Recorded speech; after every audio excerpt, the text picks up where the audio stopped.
ऐकायला येणार का समजेल? महात्मा फुले यांच्या जयंतीनिमित्त आज आपण अभिवादन करण्यासाठी आलेले आहात. शोभायात्रा देखील आहे. काय नेमकं वातावरण बघायला मिळालं, काय तुमचा संदेश आहे? नाही, आज सकाळी महात्मा फुल्यांच्या वाड्यावर महात्मा फुले सावित्रीबाई फुले यांना आम्ही आदरांजली अर्पण केली. माझ्याबरोबर नामदार चंद्रकांत दादा पाटील होते आणि इतर अनेक जे आहे प्रमुख मंडळी, राजकीय मंडळी, सामाजिक मंडळी यांनीसुद्धा जे आहे महात्मा फुले सावित्रीबाई फुले आणि त्यांच्या वाड्यावर येऊन त्यांना आदरांजली अर्पण केली. आणि नंतर तिथून जे आहे पुण्याहून मी इथे आलो.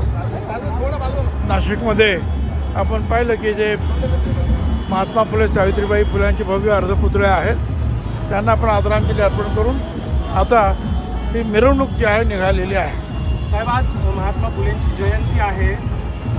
थोरले प्रतापसिंह महाराज यांनी पहिली मुलींची शाळा सुरू केली.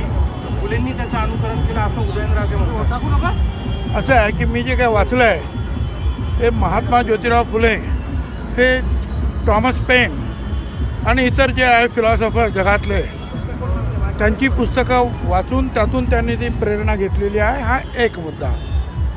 दूसरा मुद्दा जो है आपका उदयनराजे बोले आता वो राजा है, हम प्रजा है, हम उनके खिलाफ कैसे बात करेंगे भाई.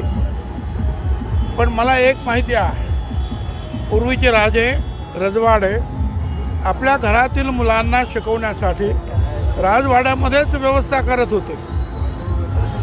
पण ते राजवाड्यातील राजघराण्यातील मुलांना सार्वजनिकरित्या नाही.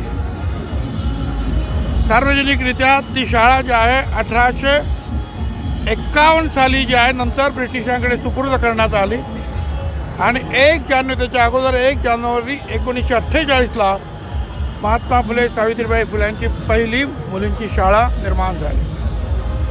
साहेब, दिल्लीला ओबीसी मेळावा होतोय, आपण दिल्लीला जाणार आहात? होय, उद्या आणि परवा ओबीसी मेळावा आहे आणि सर्व देशातले जे प्रमुख नेते जे आहेत, मग ते मौर्य आहेत, कुशवा आहेत, सैनी आहेत, त्याच्यातले काही उपमुख्यमंत्री आहेत, काही मुख्यमंत्रीसुद्धा आहेत त्या समाजाचे, ते सुद्धा येणार आहेत आणि मला आमंत्रित केलेलं आहे, त्यामुळे मी जातो आहे.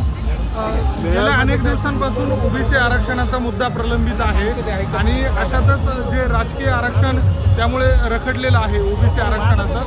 आता ती सध्या ही केस जी आहे ही सुप्रीम कोर्टामध्ये आहे आणि आम्ही स्वतः समता परिषदेच्या माध्यमातून सुद्धा सुप्रीम कोर्टामध्ये वकील उभे केलेले आहेत आणि आमची मागणी एक आहे, तुम्ही आत्ता निवडणूक घ्या, उद्या घ्या, परवा घ्या, पावसात घ्या, उन्हात घ्या, आम्हाला त्याच्याशी कर्तव्य नाही. आमचं जे आरक्षण जे आहे ओबीसीचं ते आरक्षण जे आहे कायम राहिलं पाहिजे. ओके सर, धन्यवाद.